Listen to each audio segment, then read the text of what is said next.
Jesu Kristu inkosi baba. Ngike ngabona ngikwenye indawo baba. Ngisayikhumbuli kahle le ndawo ebengikuyona. Kwaqhamuka inyoka baba. Mayiqhamuka le nyoka iza kimi. Ithe mayiqhamuka isizofika kimi. Kwaqhamuka ubaba umpostoli. Mayiqhamuka le ndawo iyisihlabathi le ndawo. Qhamuka ubaba uphethe i-4 pound. I-4 pound iyinsimbi le-4 pound. Umeza ubaba esondela afika ayishaye le nyoka lesi isizofika kimi.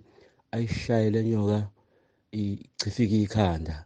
Ngicafaka ikhanda kodwa manje ngidideka ukuthi hawu ubaba uyishaya kanjani le nyoka ngoba isesihlabathini lana kufanele ngabe ayishayeki. Kufanele ngabe ayifi ngoba isesihlabathini kodwa ubaba wayishaya nje mhlawumbe wayishaya kabili. Yavele yabonakala isifile le nyoka yachifika le nyoka leli ikhanda lachifika ladafaka nje ikhanda laphela. Ngithi baba umkhuleko yenu baba iyasiza kakhulu baba njengoba ehleze njalo baba esikhulekela. Siyambonga kakhulu uNkulunkulu, siyamphakamisa kakhulu ngemkhuleko yakho baba osikhulekela ngayo. uJesu Kristu inkosi. Amen. uJesu Kristu uyinkosi baba. Ngiyabingelela egameni lomfelo wethu uJesu Kristu inkosi. Ngiyaxolisa kakhulu baba ukuletha ubufakazi ngalesi sikhathi. Jwayelekile ngibulethe ekuseni bese ngikhohlwe ukuthi kusasa i-Friday. Ubufakazi bami buyenzeke kula masonto adlule. Kukhona umama obefisa ufisa ukuthi ngimkhulekele engaphilile, kusho ukuthi waya eklinikhi medlula, kusho ukuthi udlula la ngisebenza khona, ethi angimbeke izandla akaphilile. Hhayi ngathi hhayi akahambe ekhaya ngizohamba ngiyoya ntambama kuyena. Nangempela-ke ngakhuleka umkhuleko wangoMeyi. Lawo silethele uwona before ngiye kuyena, ngakhuleka ngahamba ngakuyena-ke. Ngafike ngaphilile impela ngoba ngafikelele phansi. Mayelele nganqede ngafika nje wagoqa phansi-ke. Uyazi-ke ukuthi uma ngikhuleka ngiyagoqa. Athi kukhona nje into ethe mina engizokwazi ukuthi ngimkhulekele mese ephila. Hhayi nangempela ngaletha umkhuleko, ngavulela umkhuleko lo owawenza kwabagulayo enkawini nakaGesibuso. Ngamenzela wona baba, wavuma lo mkhuleko lona wangoMeyi. Wathi nje ngakawuqedi baba wayevele wawa. Mayewa hhayi mese ngithabeletha amanzi ngiphuze, ngaqhubeka mina ngabeka ifoni ezindlebeni zakhe. Mayeqhubeka kulokhuza le ngisho njalo uJesu Kristu inkosi, Jesu Kristu inkosi. Hhayi wazi ukuthi mayevuka ngabona ngathi wajuluka. Ngabaletha ithawula namanzi ngamthela. Mangithi ngakusasa ngabuza abantwana ulale kanjani uma? Wathi hhayi ulalile. Waze wafika yena-ke ngakusasa futhi ntambama wangitshela wathi ngithe angikuze mina impela khona ngizama ukuthi ngi-right uNkulunkulu. Wathi kodwa angazi ukuthi kwenzakaleni ngoba uthe khona into nje vele yakhuphuka esiswini eshishayo yafuna ukuyomcima ilokhuzana. Kwangena ilokhuzana wangena okwathi kuyinto ezihlabayo. Ngiphakamisa amandla kaNkulunkulu nemkhuleko baba yakho osenzela yona ukuthi uNkulunkulu uyasebenza kakhulu ngayo. uNkulunkulu asikhulisele wena, asigcine kanye nomama wethu osifundisayo usuku nosuku. Jesu Kristu inkosi. Amen. uJesu Kristu inkosi. Ngiyabingelela ubaba nomama egameni elihle lenkosi yethu uJesu Kristu. Baba ngithi angibonge selokhu nje ngikhulume nawe baba. Ngathi kwehle umthwalo onzima ebengiwuthwele ngamahlombe. itshe belihleli nje emahlombe ngathi bekuhleli itshe lehlile.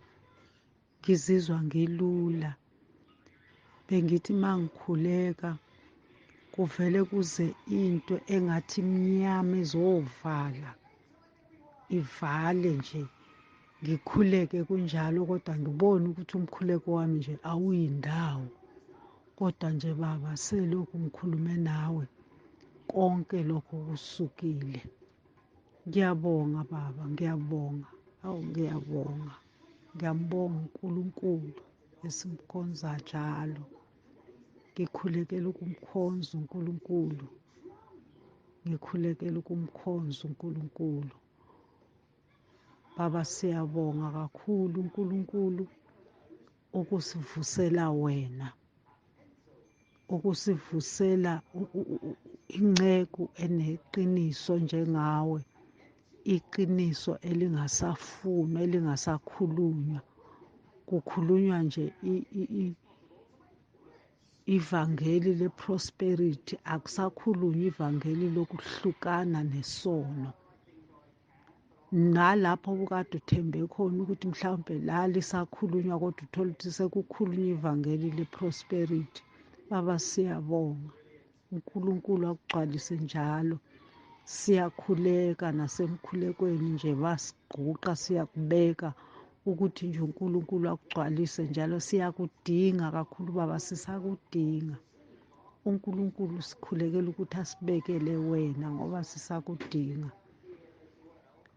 Imiphefumulo yethu iyasizakala kakhulu ngawe. Ngiyabonga kakhulu baba, ngithi nje angibonge. Angisenawo loya mthwalo ebengiwuthwele. uNkulunkulu ungisizile. Ngiyabonga. uJesu Kristu inkosi. Yesu Kristu uyinkosi baba. Ekuseni baba Nsibande, ngiyabingelela kumama, ekhaya lonke lakaNsibande, ekhaya leZwi, entabeni yendlu kaJehova. Kuyabonelelwa baba, ngicela ukuletha namba ubufakazi ekuseni. uNkulunkulu angenzele bona Thangi. Kuvele nje kwabuhlungu uhlangothi, kwasuka ekhanda kwaye kwabuhlungu unyawo lakwa-right, isayidi lonke lakwa-right kwaye kwashona ngaphansi konyawo la ematheni. Kwabuhlungu uhlangothi ngaluzwa ukuthi luyakhathala. Awu, ngisathi ngithi ngilalele lokho ngathi uJesu Kristu inkosi, uJesu Kristu inkosi, kwangathi kwaphela masinyane. Ngisathi ngithi ngilalele lawo mapheni, kwavele kwanepheni nje la eqolo ebuhlungu, esho ukungiqeda. Kwathi angihlale phansi ngimile ngathi hhayi Sathane unamanga. Ngathi uJesu Kristu inkosi, uJesu Kristu inkosi, ngathi uJesu Kristu inkosi. Awu, ipheni yaphela same time baba. Izolo ebusuku ngavele ngahlatshwa isisu ngale ndlela engingayazi. Ngathatha ifoni yami ngabeka ifoni la ngaphansi la ngihlatshwa khona isisu, ngikhuleka ngathi uJesu Kristu inkosi. Ngavula umkhuleko wami kwanqotshwa ngithi uJesu Kristu inkosi. Ngiyabonga baba. uJesu Kristu uyinkosi. Ngiyabingelela baba. Ngizombonga kakhulu uNkulunkulu baba ngangenzele kona. Selokhu nje ngaqala ukuguqa phansi ebusuku mayingiphaphamisa. Yazi nje ngendlela enginqoba ngayo. Yazi ngize ngivuke ekuseni nje ngithi ngiyabonga Nkosi. Ngenkathi ngisaguqa embhedeni ngoba inyama iyacomplaina ithi angeke yabanda. Ngiguqa embhedeni, ngangiguqa embhedeni mhlambe ngibona isikhathi engiguqe ngaso, ngiphaphame nje sengizumekile ngingazi nanokuthi kwenzakalani, ngiphaphame sengilala.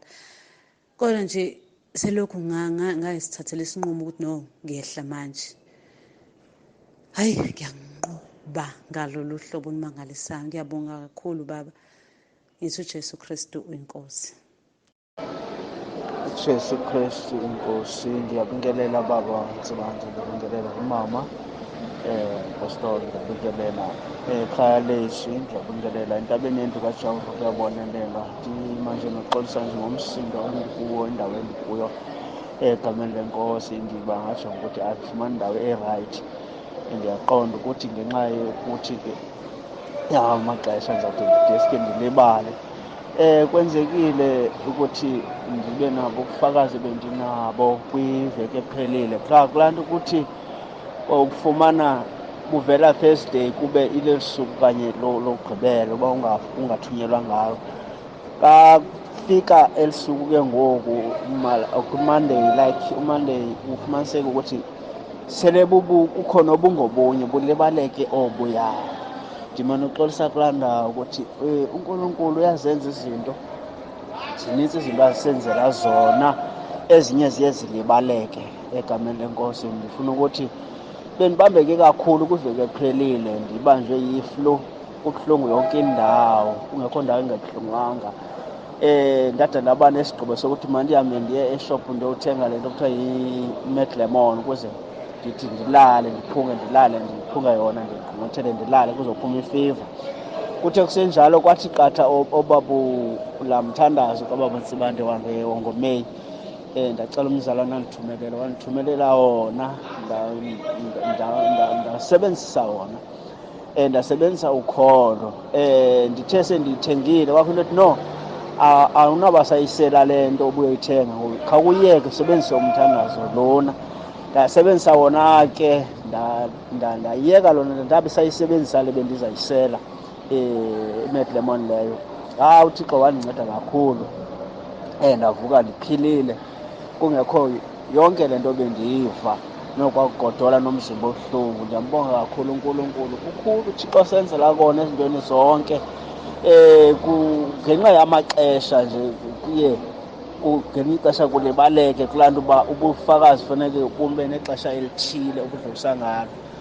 Egameni lenkosi ndiyambonga kakhulu uNkulunkulu, usayiphethe ndinceba impilo yam ezintweni zonke. Kumandi ukuba sekhaya leZwi, ndibulela umama owandifakayo egameni lenkosi uJesu Kristu waseNazaretha. Kuninzi kakhulu uNkulunkulu asenzela kona.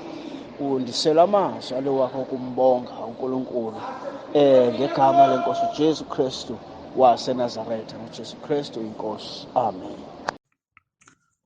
uJesu Kristu inkosi. Ngithi angidlulisa ubufakazi la, ngike ngacela umkhuleko kubaba ukuthi-ke asikhulekise nje. Umntwana ube nenkinga ye-constipation, ukusongelana, engakwazi ukuthi aye ethoyilethi ngokukhululeka. Ever since nje wazalwa benaleyo nkinga leyo, kodwa uNkulunkulu emuhle. Kwakumhla ka-7 kule nyanga leyo November, sacela umkhuleko. Ubaba wasikhulekela, wasisendela kwabaseRoma ukuthi-ke asimsebenzise uRoma. Wagcizelela ukuthi asimsebenzise kwabaseRoma njalo uma sikhuleka, sivume emva kwakhe, samukela uJesu. So sibonga uNkulunkulu isimanga senza. On the very same day umntwana waqala wakhululeka emva kwesikhathi eside ngoba ngisho from ezalwa kuba nzima nje ukuya ethoyilethi kuyena. Sizama ukuthi simchathe ngamanzi anensipho ukwenza ukuthi-ke mhlawumbe kuthambe.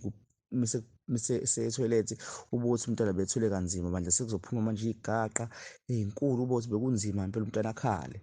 So uNkulunkulu emuhle, ngoba manje bese sibona ukuthi-ke ngeke isikhathi siyahamba and odokotela mesiyakubona ayikho into abayishoyo nje etheni.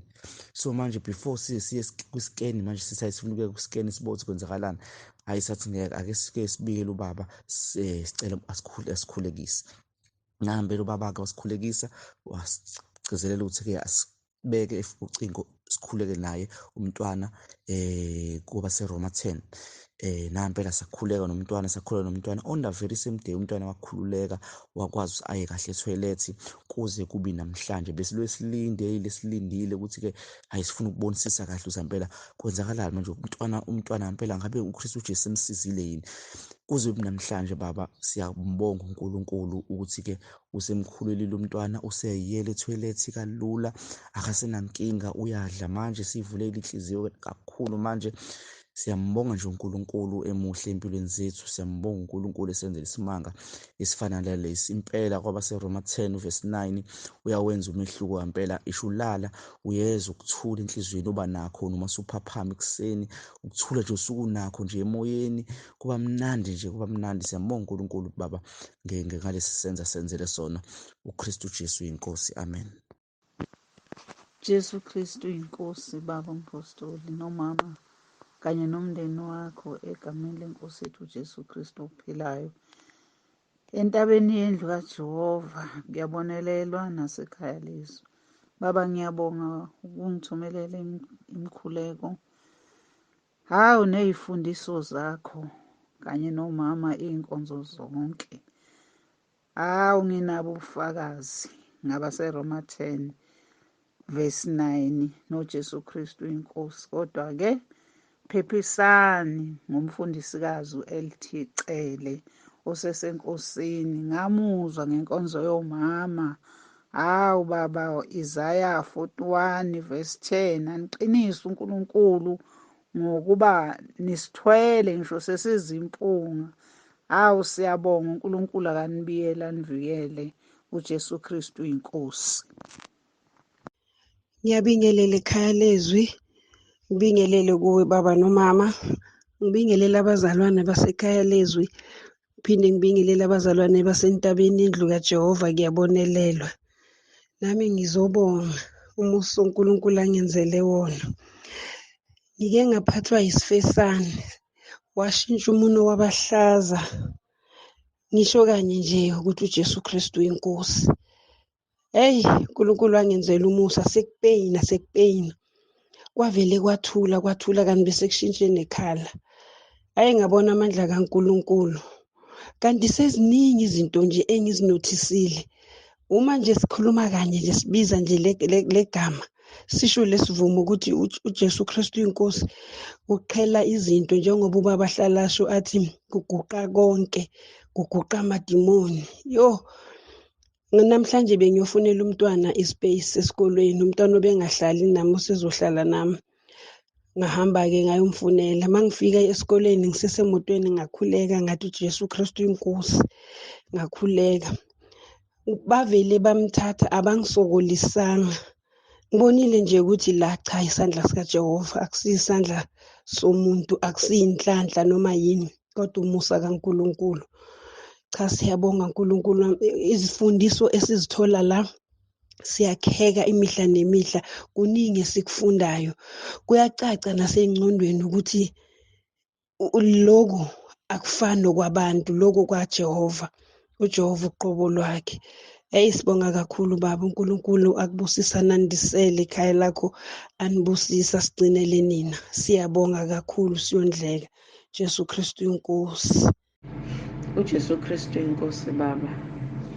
Apostoli, ngiyakubingelela nomama nabazalwane bonke egameni likaJesu Kristu waseNazaretha. Siyambonga uNkulunkulu baba ophindile wasipha ukuphila ngomusa wakhe. Siyabonga kakhulu baba nemfundiso zakho, intshumayelo eziyasikhulisa kakhulu endleleni yethu yokukholwa. Sihamba ngokuqaphela ngenxa yokuthi usuku nosuku uyazihlupha ngathi, usifakela inkonzo. uNkulunkulu uyakusebenzisa kakhulu. Ngithanda nje baba ukubonga uNkulunkulu ngilethe ubufakazi nje ngiyaphila kakhulu, ngiyezwa nje impilo emzimbeni wami kakhulu. uNkulunkulu uyangisiza, ngiyaphila nje kakhulu. Selokhu ngingenile ekhaya leZwi, uNkulunkulu uyangisiza kakhulu ey'ntweni ey'ningi nasemndenini wami. Khona nje umfana wami obekade efunda e-DUT useqedile kade ebhala i-final exam izolo. Eyi baba ngiyambonga uNkulunkulu, ungenzele nje umusa. Ngibona uNkulunkulu engithanda, ngibona uNkulunkulu enginakekela. Kwakungelula ehamba ngo-2021, ngangingekho futhi nami right, ngangiphethwe amathansela, ngiphethwe ama-piles, kodwa nje uNkulunkulu wangisiza ngaye. Kunzima kunjalo uNkulunkulu wangisiza. Wawuphasa unyaka wokuqala, wawuphasa unyaka wesibili, nalona futhi ngiyakholwa ukuthi nje uphasile. uNkulunkulu nje ubemthwele kakhulu, bengikhuleka ngithi Nkosi yami ngethembe wena, anginalo elinye ithemba, kodwa ithemba lami kuseJesu likuwe. uNkulunkulu wangenzela umusa baba. Ubuyile manje usekhaya, uqedile e-DUT. Ngiyamkholwa futhi uNkulunkulu ukuthi ngonyaka ozayo uye emsebenzini. Uthi nje kugcwele lokho nje enhlizweni yami ukuthi Nkosi, wena uthe siyocela konke esikuthandayo senzele. Uma sihleli kuwe silonda amazwi akho, akukho esiyokucela kuwe ungasenzeli. Ngiyamkholwa uNkulunkulu baba ukuthi nangonyaka ozayo uyahamba uye emsebenzini. Baba siyambonga kakhulu uNkulunkulu ngokusivusela wena noma Mtsibande. Ngiyazi ukuthi umsebenzi kaNkulunkulu awulula, kodwa nje ngiyambonga uNkulunkulu ukuthi niyasikhathalela kakhulu. uNkulunkulu uyanilonda, uyanisiza endleleni, futhi siyanikhulekela baba ukuthi uNkulunkulu anifihle njalo egazini likaJesu, anifihle njalo, ngoba akukho lula baba ukhola abantu abaningi kangaka, kodwa nje sibona uNkulunkulu esithanda, sibona uNkulunkulu esinakekela ngani. Siyabonga baba, ngathi uNkulunkulu angaqhubeka anibusise, anandisele insuku zokuphila, lihlale kuye ningasuki baba. uJesu Kristu inkosi, amen.